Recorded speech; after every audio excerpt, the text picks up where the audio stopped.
Hi, my name is Ricco J.L. Martello. I am a lifelong Pittsburgher and lived all over southwestern PA. And I'm a freelance photojournalist and photographer, videographer for hire.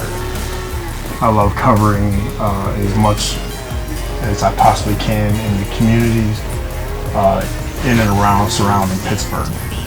There's a lot of stories that aren't being told that need to be told, and I like to be able to help tell all the positive stories that is going on in our community.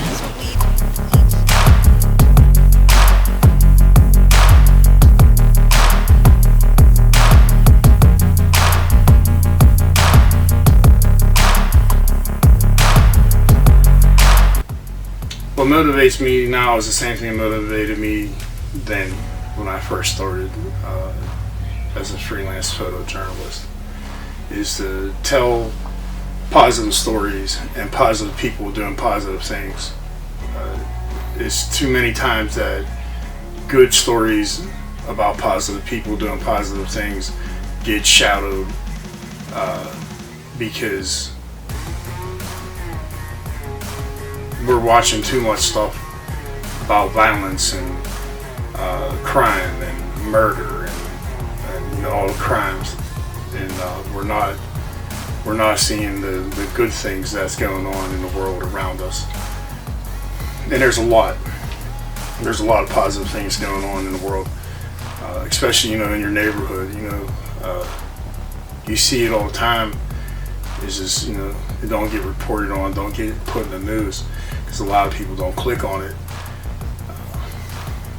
That was one of the things I wanted to do. I wanted to change the media when I first started, but I realized quickly that it wasn't the media that needed to change. It was us. It was society. We need to look at the positive stories, search for the positive stories, promote the positive stories, and positive people doing positive things. If not, then the only thing that we're going to see is all the crime and all the bad stuff that we don't even want to see. Granted that we need to be informed of what's going on, but not top heavy either side. There's a lot of bad stuff being reported, and I don't think there's enough good stuff being reported. So that motivates me all the time to cover a story that is positive and people doing good things. I think it would help change the mindset of a lot of people about a lot of areas in Pittsburgh if we captured and reported on a lot of the positive things going on in our communities.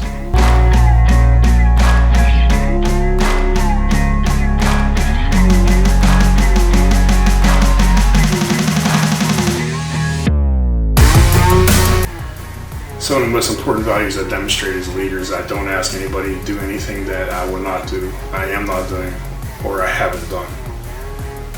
I think it's important to show people that you do what you would ask of them. I also try to live by example. If you see me doing something positive, it's because it comes from the heart, and hopefully I can touch the person that I'm doing something positive for, as well as people who see that. That way it might motivate or encourage or inspire other people to do positive things for other people. I try not to copy anybody's style. I try to live my own style and work and in life.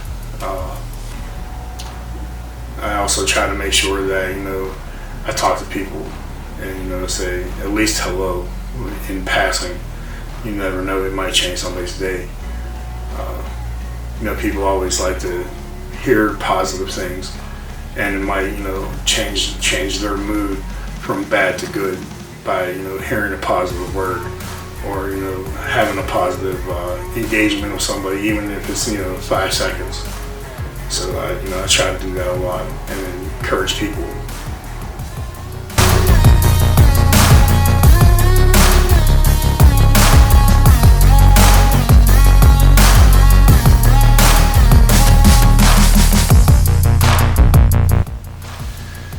I have a few accomplishments that I'd like to talk about. First and foremost is being honored by NABHI Christian Ministries, as well as a few other community organizations for my work, for covering the community and the way I cover the community and how I interact with everybody. And you know, I think that would be the first greatest accomplishment. Another great accomplishment is coming from my background. I got a Secret Service CIA press pass to be in a room with all the world leaders during the G20 summit. You know, that alone by itself, you know what I mean, coming from where I come from, is, you know, real heavy. You know, I have no high school diploma, no degrees in photography or photojournalism. I have a 16-year career, and you know, at the time I was probably like 3-4 years in whenever I got this pass to cover the G20 summit. So that was real big for me, to be able to stand within feet of presidents and first ladies, you know, of the United States, let alone presidents and dictators from around the world. So that was a huge shock for me, to experience that.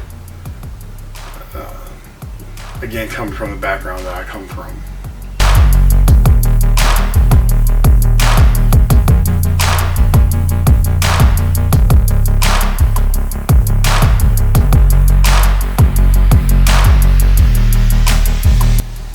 So some of the most challenging parts of my job at first was to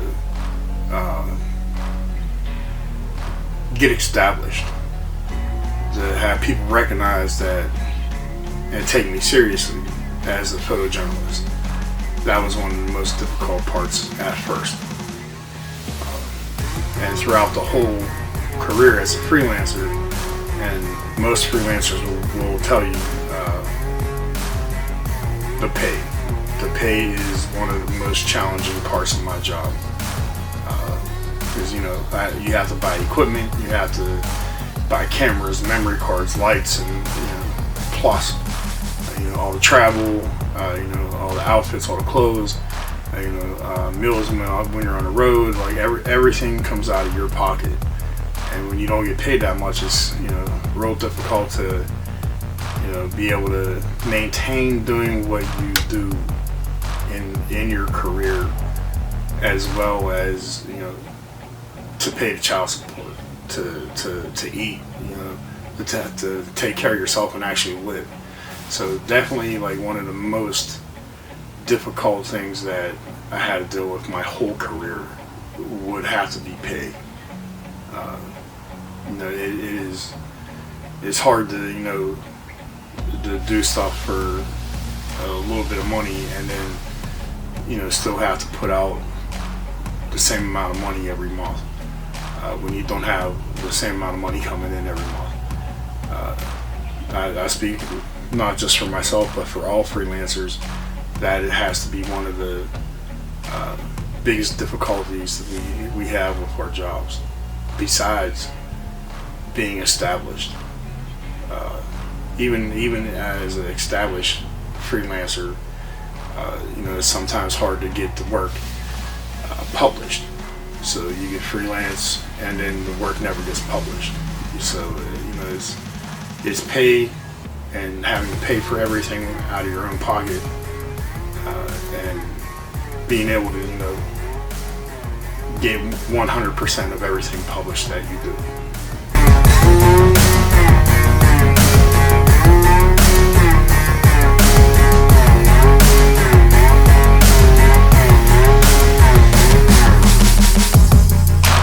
So some things some people don't know about me.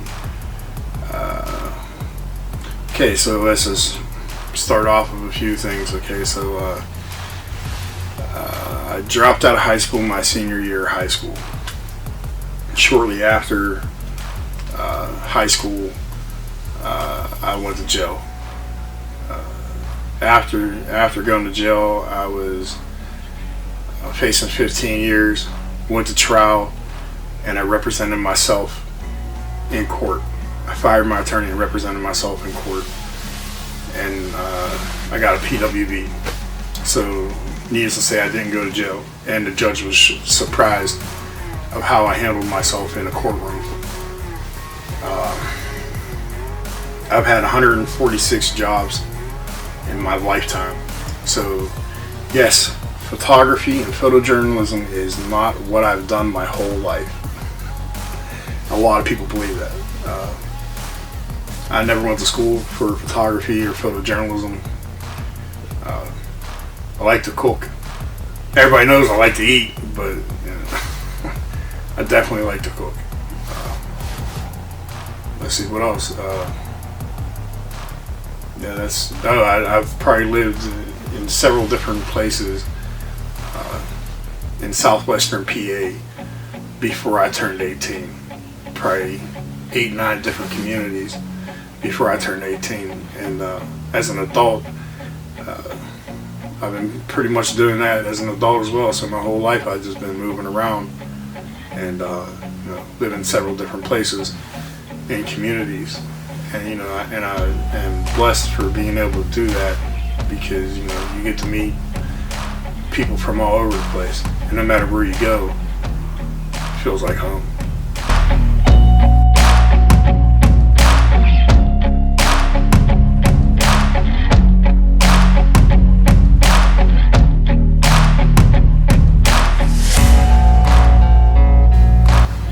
So there's a couple things I like to say to the youth of the country right now. One, be kind to your family. Understand that they're trying to educate you the best way that they can to prepare you for the world. Be kind to other people.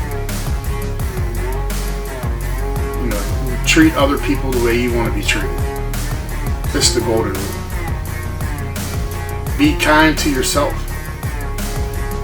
Sometimes, as youth, we take the burden, and we want to take the burden away from other people.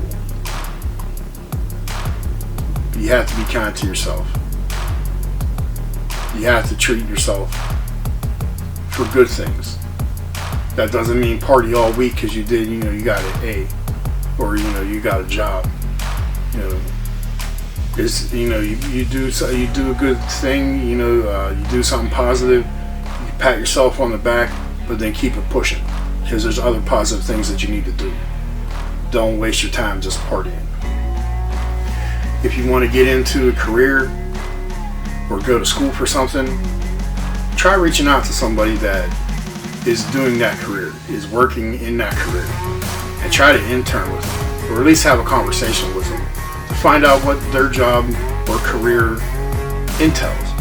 That way you can figure out if this is really what you want to do, instead of wasting time and money going to school for something that you're not going to end up doing.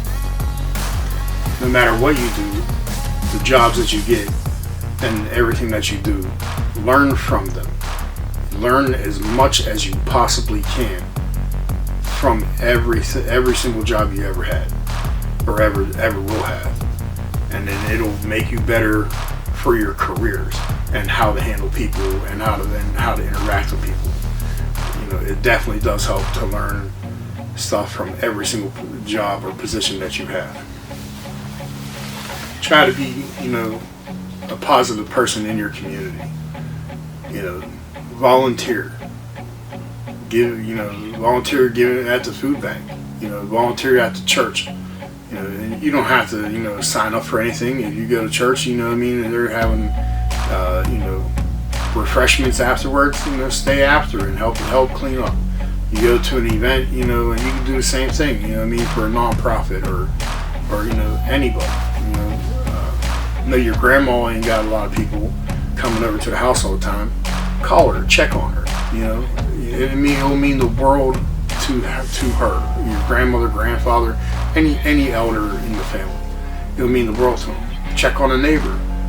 shovel some snow. Just be kind to people, and you'll see the blessings come to you as well.